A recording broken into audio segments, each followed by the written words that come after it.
A very happy Easter again, everyone. So, good news for the American public.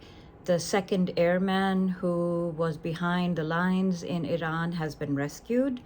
And there's all sorts of stories, of course, there's narrative stories, etc., coming out from both sides. But the point is that he is, and we think it's a he, has been rescued and maybe injured, but he has been rescued after an intense engagement between Iran and the U.S. And apparently, several American planes had to be destroyed because they got stuck or something happened to the aircraft. But the point is that he is saved and rescued and as they say, exfiltrated.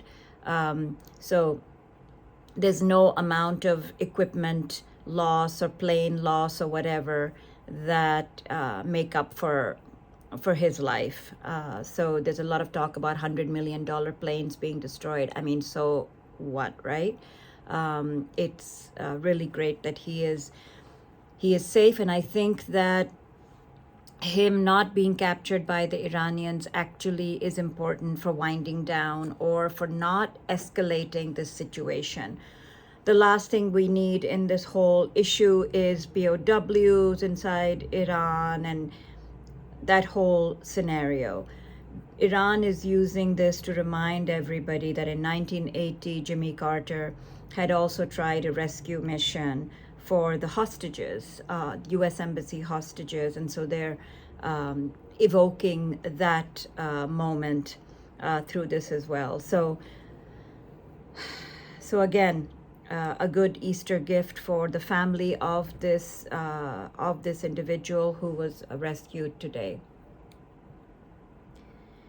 It is Easter, and Trump is having a very normal Easter, as all American presidents should be having on Easter.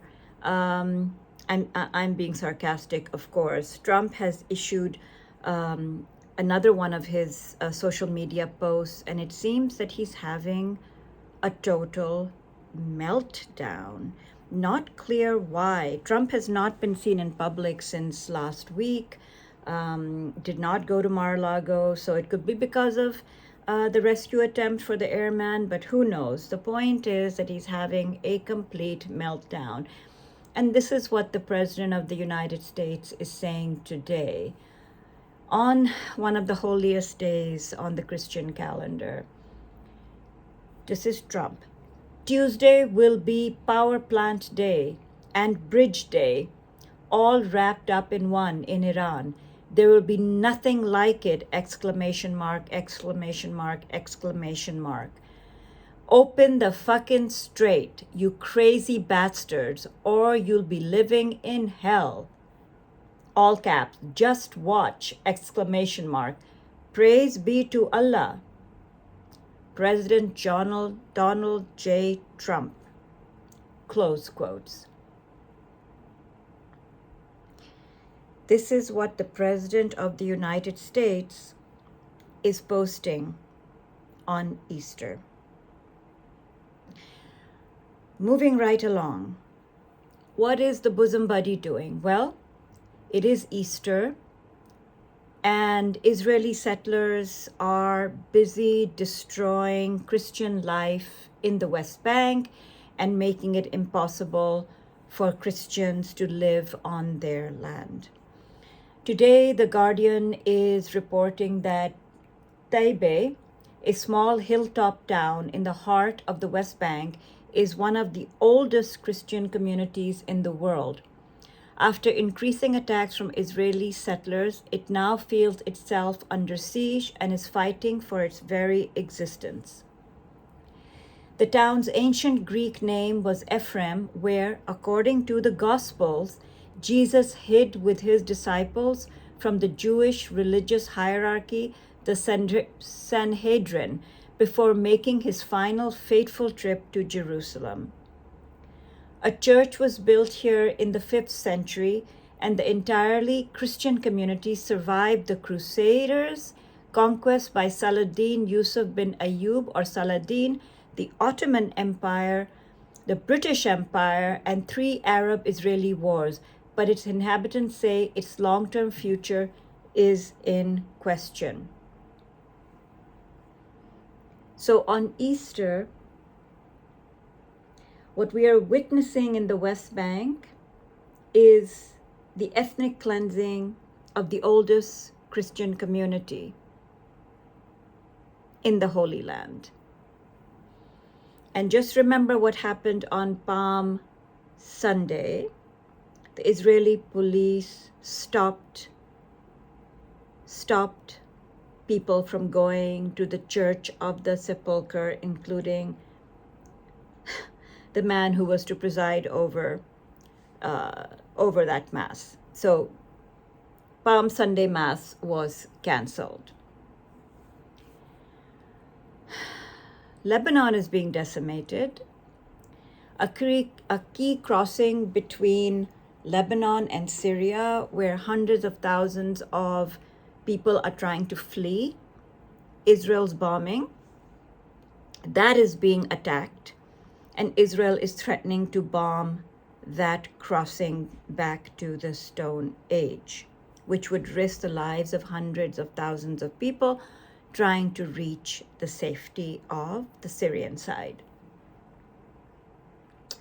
Meanwhile, last night, a couple of thousand brave Israelis came out to protest against the wars, plural, wars. These are the same people who have been trying to raise voices against these wars, whether in Gaza or Lebanon or Iran. They're few because a majority of Israelis support Netanyahu's position. A majority of Israelis support the decimation of Gaza, the ethnic cleansing of Lebanon, and now the destruction of Iran. But these voices have been consistently fighting against the majority and saying no to these wars, no to genocide, no to ethnic cleansing, no to the destruction of Iranian civilization. So what happened yesterday? The Israeli police, and this is all on video, grabbed them, beat them, arrested them, forcefully dragged them to buses with handcuffs, left them in those buses when the sirens went off, alerting that there were incoming missiles. Amongst those arrested and very, very aggressively, and again, you can see this on video, is Alon Lee Green, the co-founder of an organization called Standing Together. Alon Lee has been very vocal against these wars, and I guess that's why he was particularly targeted and literally dragged in the most aggressive way to be arrested. My guess is these protests are only going to grow. But that is what is happening in Tel Aviv. In addition to all of this,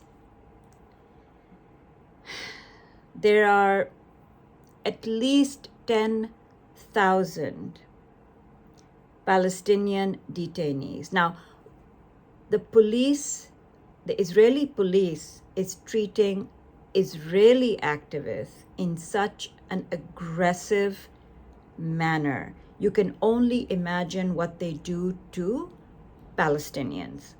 But we know what they do. So there are about 10,000 Palestinian detainees in Israeli, what I would call death camps. And now they are really death camps because many, many of those are going to be subject to hangings, according to the new law that's been passed by the Knesset and is now in front of the courts because human rights organizations are trying to block this law. So 10,000 detainees could be hanged. And this is no exaggeration. Meanwhile, the man who put forth this law in the Knesset, Ben Gvir, is saying that he will threaten Supreme Court judges who rule against this law, and he's warning them with the most severe consequences to their persons should they stand in the way of this law. So this is what is going on in Israel today. That is a roundup of what is happening in America and in the Holy Land on one of the holiest days in the Christian calendar. And I'm afraid to say that not much of it is good news. The only good news is exfiltration of the second airman. We think it's a man, and hopefully his injuries are not so serious that he is disfigured or incapacitated in any way. So happy to hear that, and that's probably the only happy news that's coming out of America and America's bosom buddy, Israel.